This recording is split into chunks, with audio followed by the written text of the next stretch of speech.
అణచివేత తిరుగుబాటుకి దారితీస్తారని ఏదైతే పేదపూడి పరిసర గ్రామ మహిళలు తెలియజేశారో రాష్ట్రం అంతా కూడా మహిళలకి పెద్దపీట వేశాం అని చెప్పుకున్నటువంటి టీడీపీ పార్టీ సిగ్గుపడాల్సినటువంటి విషయం.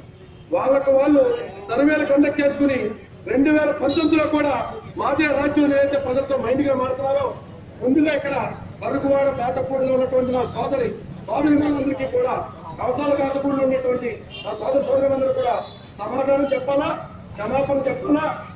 బండారు మాధవనాయుడు గారు గౌరవనీయులు ఎమ్మెల్యే గారు తన రాజీనామా అస్త్రాన్ని వాడుకుని ప్రజల తరపున నిలబడి ప్రభుత్వాన్ని నిలదీయడం మానేసి ప్రభుత్వం తరపున నిలబడి ప్రజలను అణిచివేయడం అనేటువంటిది సిగ్గు చేయడం అనేటువంటి విషయాన్ని మీ అందరికీ తెలియజేసుకుంటున్నా.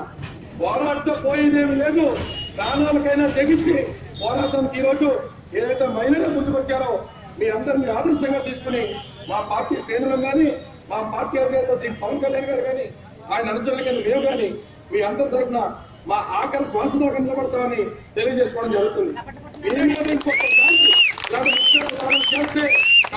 టీడీపీ ఇంకొకసారి మహిళల పట్ల కానీ నా సోదరుల పట్ల కానీ ఇలా అణిచివేత చర్యలు చేయడమే కాకుండా బడా బాబులకి కొమ్ము కాస్తా ఎవరి కోసాన్ని కొడుతారు, ఎవరికేంటి లబ్ధిదారులు చేకూరింది 100 కోట్ల రూపాయలు పెట్టి ఒక ప్రైవేట్ ప్రాజెక్ట్ గా ప్రభుత్వం ఆర్మీని పెట్టి పోలీసులు పెట్టి కాపలా కాసేది. ఇది ప్రభుత్వ ప్రాజెక్టా ప్రైవేట్ ప్రాజెక్ట్ అని ప్రశ్నిస్తున్నా. ఇది ప్రభుత్వ ప్రాజెక్ట్ అయితే మేము ఇక్కడి నుంచి ఇప్పుడే తరలి వెళ్ళిపోతాం. ఇది ప్రభుత్వ ప్రాజెక్ట్ అని మీరు ప్రైవేట్ లో ఉన్నటువంటి పెద్ద బడాబాబులకి కొమ్ము కాయడం కదా ఆంతర ఏంటని కూడా ప్రశ్నిస్తున్నా. ప్రశ్నించడం కోసం పార్టీ పెట్టామండి, ప్రజల తరపున నిలబడతాం.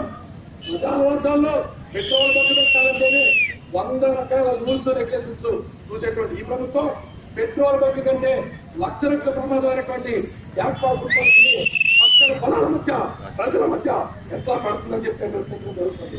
సో మా సోదరుల పట్ల జరిగిన దాడి కేవలం వాళ్ళ ఊరికే పరిమితం కాదని తెలుగు జాతి ఆడబడి సంస్థలు కూడా సిగ్గుపడాల్సినటువంటి పనిని నేను తెలియజేసుకుంటూ మాధవనాయుడు గారు దయచేసి ఏమాత్రం అహంభావానికి లోను అనుకుంటా ఈ మహిళలకు బేషరతుగా క్షమాపణ చెప్పాలని టీడీపీ ప్రభుత్వం ఈ ఆత్మ ఫుట్పాత్ నిర్మాణం మీద తమ యొక్క నిర్ణయాన్ని వెనక్కి తీసుకోవాలని సభాముఖంగా కోరుకుంటూ జై జనసేన జై జనసేన.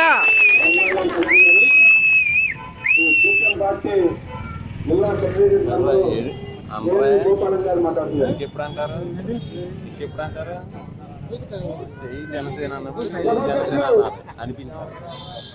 వచ్చారు త్రిమూర్తులు గారు, సోదరులారా, వ్యవసాయ పనులు పట్ల ప్రజలారా, వస్తారు